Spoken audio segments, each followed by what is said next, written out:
नमस्ते। ये प्रश्न सबके मन में बार बार आता होगा और मुझसे जो है इंस्टाग्राम में भी पूछा कई सारे लोगों ने कि ऐसा क्यों लगता है आपको कि women's clothes are getting shorter. ठीक है, इस पर मैंने कोरा पे एक आंसर भी दिया था जो मैं यहाँ पर लगा दूंगी। For those who only understand English can go and read it. ठीक है, तो वस्त्रगाथा नाम से मेरा एक आर्टिकल भी था जो मुझे अभी मिला नहीं है, मिलेगा तो लगा दूंगी मैं। ठीक है, तो ये प्रश्न बार बार आता है कि स्त्रियों के कपड़े छोटे होते जा रहे हैं और बड़ी वैरायटी भी अवेलेबल है, ऐसा क्यों हो रहा है। ठीक है, तो इसी के बारे में हम बात करेंगे, पूरा सुनिएगा, आप लोग रिलेट कर पाएंगे। देखिए, हमारा देश जो है, हमारे देश में एक्सट्रीम वेदर रहता है, या तो बहुत ज़्यादा सर्दी होती है या फिर बहुत ज़्यादा गर्मी होती है। और हमको ज़रूरत नहीं पड़ती है कि हम जाके बीच पर जो है बैठें और कपड़े खोल करके बैठें और विटामिन डी लें, क्योंकि हम विटामिन डी के प्रकोप से बहुत त्रस्त हैं कि धूप बहुत लग रही है। और आजकल बहुत सारे लोग जो है उसकी डिफिशियंसी से परेशान है कि धूप नहीं लग रही है, अपने अपने कारण हैं। तो बेसिकली मेरे कहने का अर्थ ये है कि हम लोग पूरे कपड़े इसलिए पहनते हैं क्योंकि हमारे यहाँ पे एक्सट्रीम वेदर रहता है। अच्छा, एक ऐसा देश जहां पे एक्सट्रीम वेदर रहता है मगर आप बाजार तैयार करना चाहते हैं तो आप क्या करोगे? आप ध्यान से सोचकर देखो कि बाजार में सबसे ज्यादा प्रोडक्ट्स किनके हैं, महिला के कि पुरुष के। आप सोचोगे तो आप पाओगे महिलाओं के प्रोडक्ट्स से आपका बाजार पटा पड़ा है। यहां तक कि आप छोटे लड़कों के लिए कुछ गिफ्ट खरीदना चाहो तो उतनी आसानी से नहीं मिलता है जितना लड़कियों के लिए मिल जाता है। अब इस एक ऐसे बाजार में जहां पर एक्सट्रीम वेदर रहता है, हमको एक ड्रेस बेचनी है। ठीक है, मान लीजिए मिनी स्कर्ट, तो हम किसी अभिनेत्री को पहना के पहले उसको पर्दे पे प्रेजेंट करेंगे, फिर बड़े बड़े लेखकों से और बड़े बड़े जो है दूसरे तरह के इंटेलेक्चुअल से हम लिखवाएंगे कि wow how hot she was looking. तो अभी हमने दिमाग में ये डाला कि ये पहने बिना तो आप हॉट हो ही नहीं सकते, ये पहने बिना तो आप सुंदर लग ही नहीं सकते। वो बोल्ड है, बोल्डनेस की परिभाषा बदल देना बेसिकली। और मैं आपको एक चीज बहुत अच्छी तरह से बता देना चाहती हूँ कि स्त्रियों के मन और मस्तिष्क से खेलना बहुत आसान है। ठीक है, तो आप पहले प्रोडक्ट मार्केट में लाओगे, फिर ये एक आइडिया डालोगे कि इस प्रोडक्ट को यूज करने वाली या इन कपड़ों को पहनने वाली बोल्ड है और वो डिजायरेबल है। अच्छा, लड़कों का भी उसको अटेंशन मिल रहा है क्योंकि ऑब्वियसली वो ऐसे कपड़ों में घूम रही है। कुछ लोग आश्चर्य से देख रहे हैं, कुछ लोग लस्टी नजरों से देख रहे हैं, डिफरेंट डिफरेंट पर्सपेक्टिव है, बेसिकली उसको अटेंशन मिल रहा है। तो अब ऐसे वाला डिजायरेबल और स्त्रियों को बनना है। अब मार्केट बढ़ेगा कैसे? केवल वो ड्रेस ही नहीं बिकेगी, उसके साथ हेयर रिमूविंग क्रीम्स भी बिकेंगी, सनस्क्रीन्स भी बिकेगा। ठीक है, उसके साथ में पहनने वाले चप्पल भी बिकेंगे। तो एक पूरा अलग मार्केट तैयार हो गया। अब उसी में अलग अलग वेरिएशंस आएंगे कलर के, और फिर आपकी स्किन ऐसी है तो आपके लिए ये।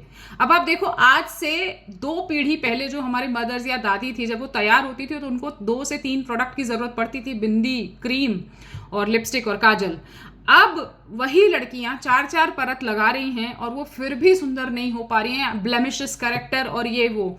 हम लोग अपने ब्लेमिशेस के साथ, हमारे माएँ और दादियाँ एकदम ओके थे कि हाँ आई मीन एजिंग साइन है या कुछ हो गया है, ठीक हो जाएगा, अपने आप पिंपल हुआ है अपने आप ठीक हो जाएगा।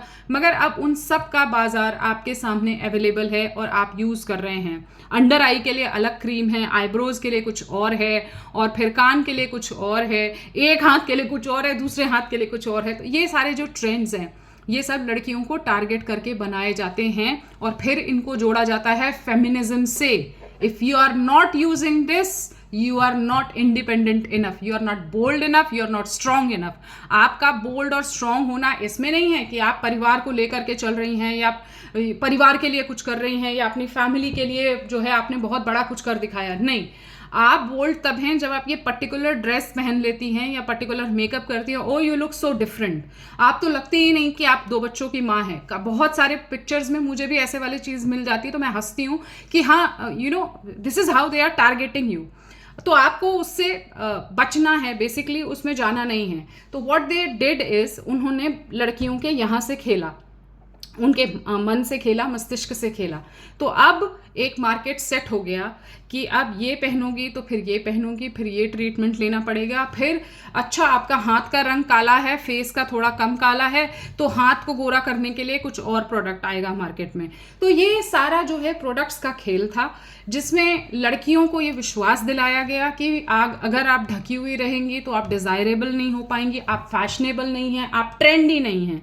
तो अब उनके मन में बिठा दिया, और ये लड़कियों ने आपस में खुद भी शेमिंग करी, बहुत सारे लड़के भी शामिल थे इसमें, और अब एक दूसरे की शेमिंग करते करते कंपटीशन के लेवल तक बात आ गई। मुझे इसलिए पता है क्योंकि हम लोगों ने वो सब कुछ सुना है और सुन रहे हैं। ऐसा नहीं है कि एक उम्र के बाद आप ये फैशन करना छोड़ देती हैं। मेरे एज की विमेन भी उसी में लिपटी हुई हैं। दे हैव अ कॉम्पिटिशन अलग टाइप का, और मैं देखते रहती हूँ इयररिंग्स, ये वो बहुत बहुत बड़ा मार्केट है इसका। अगर आप मार्केट को ध्यान से देखने लग जाओगे तो आपको समझ में आएगा कि पहले ये प्रोडक्ट लाते हैं, फिर प्रॉब्लम क्रिएट करते हैं कि ओह अच्छा ये प्रॉब्लम है तो अब इसको ऐसे किया जाए। तो ये सारा कुछ बाजार है, उपभोक्तावाद है, और फिर उसको फेमिनिज्म से जोड़ दिया जाता है, उसको फिर नारे लगाए जाते हैं, फिर उसी से तरह तरह के ट्रेंड चलाए जाते हैं। और हाँ, फिर उसके बाद जो है फ्री द निपल भी किया जाता है। पहले आप तरह तरह के ब्राज लाते हो मार्केट में, अंडर गारमेंट्स लाते हो कि फला इसके साथ चलेगी, ये इसके साथ चलेगी। उसके बाद फिर खुद परेशान होते हो, फिर एक ट्रेंड लाते हो, बोलते हो इससे फ्री करो महिलाओं को।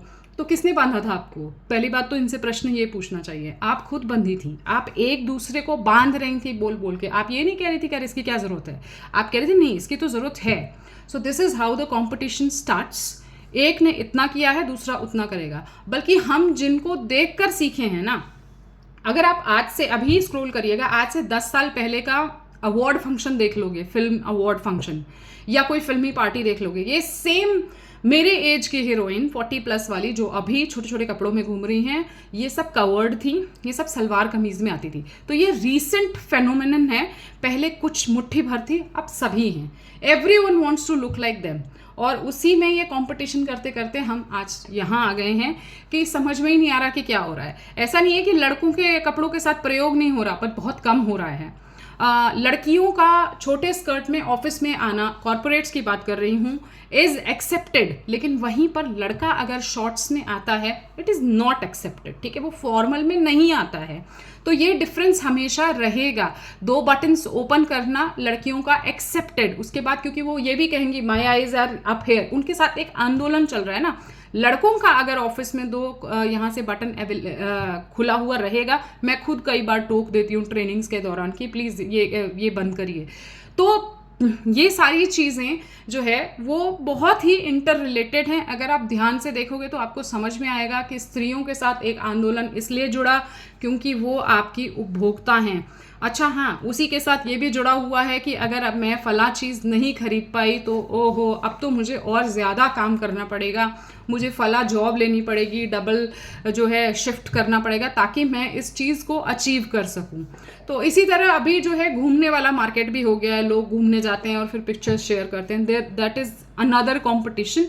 और उससे भी जुड़ा गया है, उसको भी जोड़ दिया गया है एक ऐसे आंदोलन से जहाँ पर फाइनली आप लोनली होने वाले हैं। उसके लिए हम अगले वीडियो में बात करेंगे। पर ये यहाँ कपड़ों की बात थी, आप इसके बारे में सोचिएगा बैठकर कि ये कितना सही मैं बोल रही हूँ, और मुझे बताइएगा कि क्या आपने भी ये नोटिस किया है कि इट इज़ ऑल मार्केट और कुछ भी नहीं। And again it is very easy to play with minds of women, क्योंकि हम पुरुषों के बराबर नहीं हैं, हम उनसे अलग हैं। हमारे हार्मोन्स अलग हैं, हमारा सोचने का तरीका अलग होता है, हमारा जो है जीवन जीने का तरीका पुरुषों से बिल्कुल अलग होता है। और एक चीज़ मैं यहाँ पे जोड़ना चाहूँगी जाते जाते कि इसी तरह से मार्केट बनाया गया था सिगरेट्स का। पहले उसको मैस्कुलिनिटी से जोड़ा गया, तो फिर सारे लड़कों ने सिगरेट पीना सीखा। फिर उसको जोड़ा गया कि पुरुषों के बराबर ही होती हैं महिलाएं, तो अब सिगरेट आप देखोगे तो बहुत कॉमन चीज़ हो गई है। तो ये दिस इज ऑल मार्केट, ये हम लोगों के साथ ऐसे ही खेला जाता है, और हम लोगों को ऐसा लगता है कि ओहो this is related to our boldness और something. No, this is not, absolutely not. तो आप पहनना चाहती हैं, आपकी इच्छा है, मगर ऐसे सोच करके देखिएगा कि आपके इमोशंस के साथ, आपकी सोच के साथ, आपकी साइकी के साथ ये लोग कैसे खेलते हैं। नमस्कार।